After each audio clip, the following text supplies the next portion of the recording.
सतगुरु की साजी निवाजी प्यारी साध संगत जी, प्यार और सत्कार से कहना धन निरंकार जी।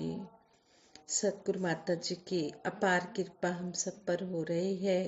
सतगुरु माता जी राजपिता जी की आशीर्वाद लेते हुए दासी ये विचार आप जी के चरणों में रखने जा रही है और शुक्राना भी हर पल इस सतगुरु निरंकार का करती है कि सतगुरु की कृपा से हमें इस निरंकार के दीदार हुए हैं और हमें हर पल सेवा सिमरन सत्संग की हमें जो ये सतगुरु तरीके बता रहा है सच्चे पातशाह, हम इसी तरह आप जी के चरणों से जुड़े रहें और ये सेवा सिमरन सत्संग करते रहें।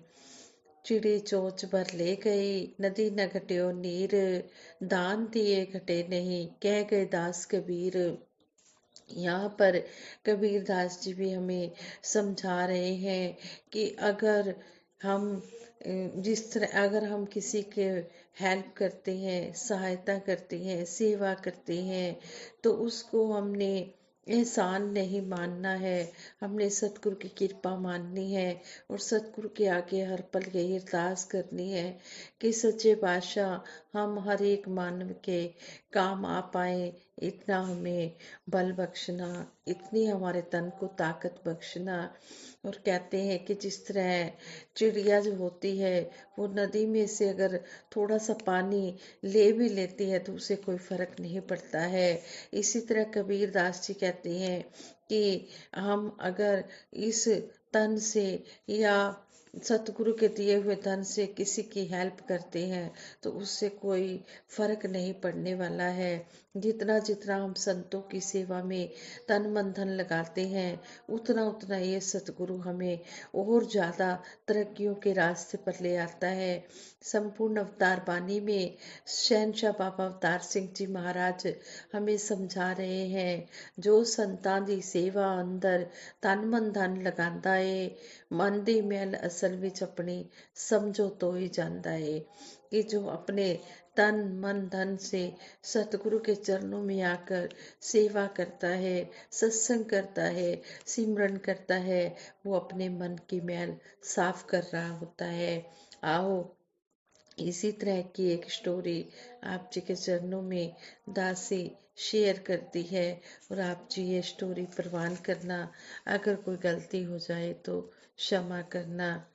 सास संगत जी कहते हैं एक भिखारी सुबह सुबह भीख मांगने निकला। चलते समय उसने अपनी झोली में जौ के मुट्ठी भर दाने डाल लिए। इस टोटके या अंधविश्वास के कारण कि भिक्षा लेने के लिए निकलते समय भिखारी अपनी झोली खाली नहीं रखते। थैली देखकर दूसरों को भी लगता है कि इसे पहले से ही किसी ने कुछ दे रखा है। अचानक सामने से राजपथ पर उसी देश के राजा की सवारी आती हुई भिखारी को दिखाई दी। भिखारी बहुत खुश हो गया। उसने सोचा कि राजा के दर्शन और उनसे मिलने वाले दान से आज तो उसकी सारी गरीबी दूर हो जाएगी और उसका जीवन संवर जाएगा। कहते हैं जैसे ही राजा का रथ भिखारी के नजदीक आया, राजा ने अपना रथ रुकवाया और उतरकर उसके निकट पहुंचे।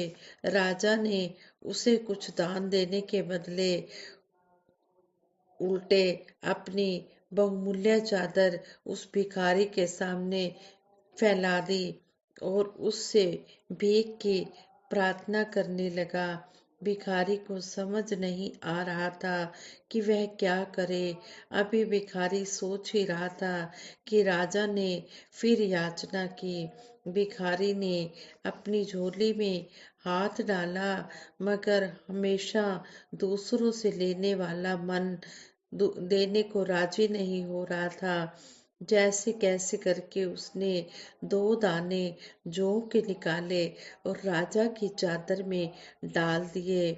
उस दिन हालांकि भिखारी को अधिक भीख नहीं मिली थी, लेकिन अपनी झोली में से 2 दाने जौ के उस दिन राजा को, हालांकि भिखारी को अधिक भीख मिली थी, पहले दिनों से ज्यादा भीख मिली थी, लेकिन अपनी झोली में से 2 दाने जौ के देने का भी, उसे देते हुए भी उसे बड़ी ही तड़फन हो रही थी कि मैं ये 2 दाने भी इसकी झोली में, राजा की झोली में ना डालूं। अपनी झोली पलटी। कहते हैं कि उसने फिर जैसे कैसे अपने मन को समझाया और 2 दाने जो राजा की झोली में डाल दिए। लेकिन उसने जैसे ही अपनी झोली पलटी तो उसकी हैरानी की सीमा न रही। वह जो वह अपने साथ झोली में ले गया था, जो जो वह अपने साथ झोली में ले गया था, उसके 2 दाने जो उसने राजा को दान में दिए थे, दान में ही दिए माने जाएंगे, क्योंकि राजा ने प्रार्थना करके मांगे। चाहे उस भिखारी का मन नहीं कर रहा था, उसने श्रद्धा भाव से वो जौ के दाने नहीं दिए, लेकिन एक मजबूरी ही लगा लो कि मजबूरी में उसे जौ के दाने राजा को देने पड़े। वही जो 2 दाने राजा को उस भिखारी ने दिए, वही 2 दाने सोने के हो गए थे। अब उसे समझ में आया कि वह दान की महिमा के कारण ही हुआ है। वह पछताया कि काश उस समय उसने राजा को और अधिक जो दिए होते, लेकिन वह दे नहीं सका, क्योंकि उसकी देने की आदत जो नहीं थी, उसकी तो सिर्फ लेने की ही आदत थी। तो यहाँ पर समझाया गया है कि जितना जितना हम सेवा में अपना धन लगाते हैं, तन लगाते हैं, मन लगाते हैं, उतना उतना ये प्रफुल्लित होता जाता है। लेकिन हम निष्काम निरक्षित भाव से ये सेवाएं करें। सतगुरु बाबा हरदेव सिंह जी महाराज इस शब्द द्वारा भी हमें समझा रहे हैं कि कोई किसी को कुछ देता तो जगत ढिंढोरा करता है। दुनिया भर में दाता दानी होने का दम भरता है कि संसार में अगर कोई किसी को कुछ देता है तो वह दूसरों को दिखाना भी चाहता है कि मैंने ये दान दिया है। जिस तरह आप सभी ने सुना भी होगा कि एक इंसान मंदिर में कुछ पंखे दान कर देता है, जो लाइट वाले पंखे होते हैं, लाइट से फैन चलते हैं, छतों पर लगाए जाते हैं। तो उसने कुछ पंखे मंदिर में देने का मन बनाया। कहने लगा कि मंदिर में पंखे नहीं लगे हुए हैं और संगत गर्मी में बैठती है, तो मैं कुछ पंखे दे देता हूँ। तो कहते हैं कि कुछ दिनों के बाद गर्मी आई, उसने पंखे लगवा दिए। जब वह मंदिर में मत्था टेकने गया, उसने देखा संगत बैठी है, ऊपर पंखे चल रहे हैं, और वो फिर मन में कहता है ये कैसे पता चलेगा कि ये पंखे मैंने दिए हैं। वो कहने लगा कि इन पंखों पर क्यों ना मैं अपना नाम लिखवा दूं। वो फिर वहाँ के पुजारी से कहने लगा कि इन पंखों पर मेरा नाम लिखा जाए। उन पंखों पर नाम लिखवा दिया गया। तो फिर थोड़े दिन के बाद फिर वो गया सेठ उस मंदिर में, और देखा कि फैन चल रहे हैं। वो ऊपर की तरफ देखता है और कहता है कि फैन तो चल रहे हैं, लेकिन इन पर जो नाम लिखा हुआ है यह तो किसी को नजर ही नहीं आ रहा है। उसने वो सारे जो पंखे थे वो बंद कर दिए, स्विच ऑफ कर दिया। और वो संगत जो है वो गर्मी में बैठी हुई है, लेकिन उस सेठ को यही लग रहा है कि सभी का ध्यान इन पंखों की तरफ जाए, और जो मेरा नाम लिखा हुआ है कि मैंने ये दान में दिए हैं, ये सभी को पता चलना चाहिए। तो यहाँ पर सतगुरु बाबा हरदेव सिंह जी महाराज भी इसी बात पर हमें समझा रहे हैं कि कोई किसी को कुछ देता तो जगत ढिंढोरा करता है। दुनिया भर में दाता दानी होने का दम भरता है। भगत मदद करता तो कहता, दाता तेरी रहमत है, किसी के काम आ पाने की तूने बख्शी ताकत है। लेकिन जब भगत किसी की मदद करता है तो वह यही कहता है कि सच्चे पातशाह, सतगुरु, निरंकार, ये आप जी की कृपा से हुआ है। मेरे अंदर कोई ताकत नहीं थी, आप जी ने ताकत बख्शी है इस तन में, तभी ये किसी के काम आ पाया हूँ। इसी तरह आप जी इस तन मन धन से हमें बल बख्शना और हम भक्तों की सेवा करें। भगत के मन पे यही भाव होता है। दान भी करता है तो नजरें नीची करके करता है। कोई उसे नादानी समझे, वो इस बात से डरता है। जिस तरह कहते हैं कि एक बार राजा सेन सत्संग में नमस्कार करने के लिए आए।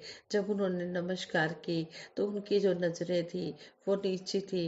तो उनसे फिर किसी ने सवाल किया कि जब आप नमस्कार गुरु के चरणों में कर रहे थे तो आपकी नजरें नीची क्यों थी? तो आगे से उन्होंने कहा कि देनहार कोई और है, देवत है दिन रैन, ताको लोग भरम करें, लोग भरम मुझ पे करें, ताको नीचे नैन। वो कहने लगे कि मुझे भगवान दे रहा है, मेरा तो कुछ भी नहीं है। और जब मैं नमस्कार कर रहा हूँ तो मैं इसी के आगे अर्पण हूँ कि सच्चे बादशाह तेरा ही सब कुछ है। और लोग ये सोच रहे हैं कि मैं ये कर रहा हूँ, इसलिए मेरी आंखें नीची हैं कि मैं नहीं कर रहा। ये तो मेरे प्रभु का दिया हुआ है और प्रभु ही सब कुछ कर रहा है, प्रभु का ही सब कुछ है।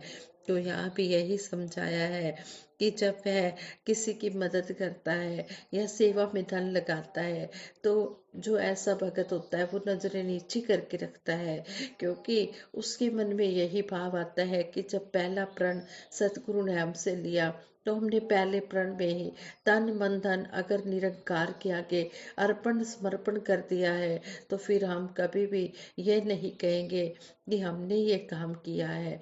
नहीं, तन मन धन जब हमने सतगुरु के आगे सौंप दिया, तेरा तुझको अर्पण क्या लागे मेरा, जब हमने सतगुरु के आगे सब कुछ अर्पण कर दिया फिर हमारा कुछ भी नहीं है। जब भी हम नमस्कार करें या सेवा करें तो हमारे जो आंखें हैं वो इसी तरह नीचे हो जाए कि सच्चे पातशाह, मेरा मुझ में कुछ नहीं, जो कुछ है सो तेरा, तेरा तुझको सौंप दे, क्या लागे है मेरा।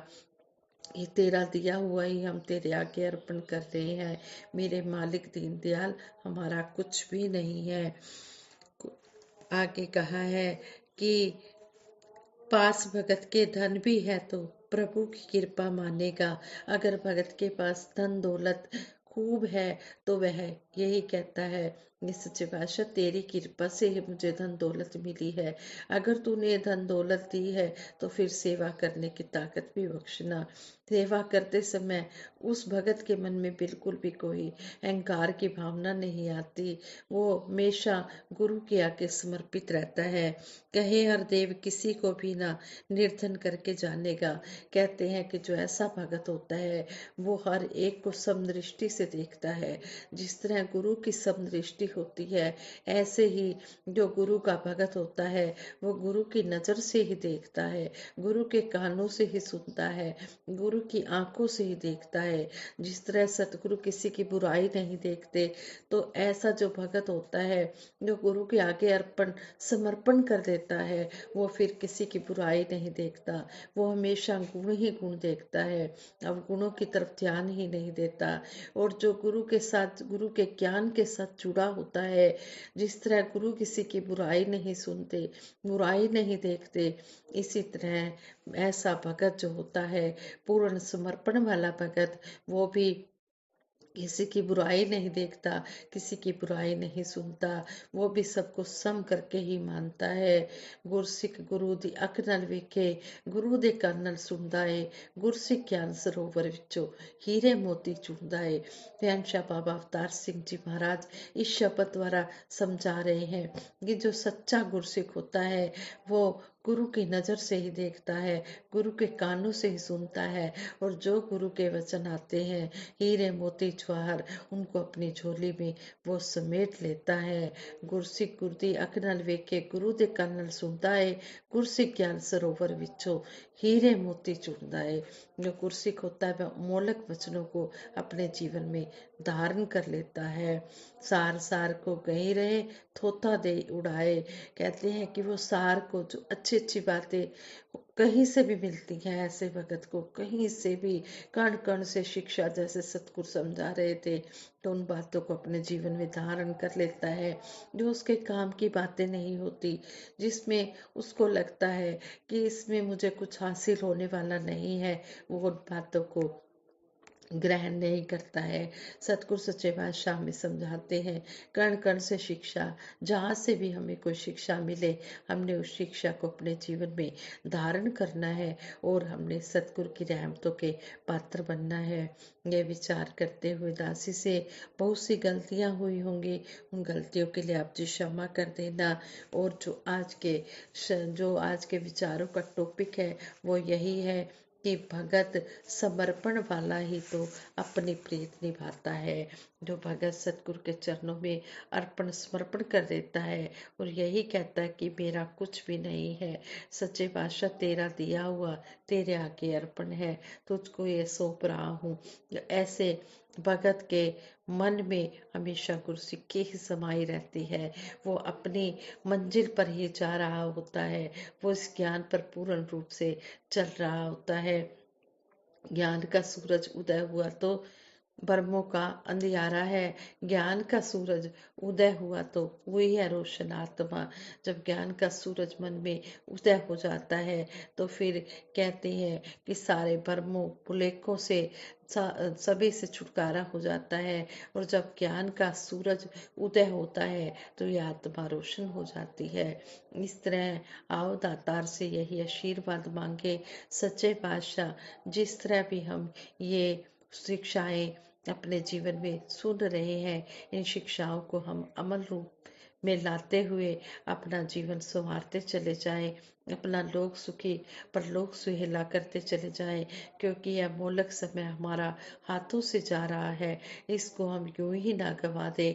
समय समय की हम कीमत को समझें और सतगुरु की शिक्षाओं को अपने जीवन में धारण करते हुए, इनको अमली जामा पहनाते हुए हम अपना लोक सुखी परलोक सुहेला करते चले जाएं। दासी से विचार करते हुए बहुत सी गलतियां भी हुई होंगी, उन गलतियों के लिए आप जी के चरणों में दासी क्षमा प्रार्थी है। साथ संगत जी प्यार से कहना, दान निरंकार जी।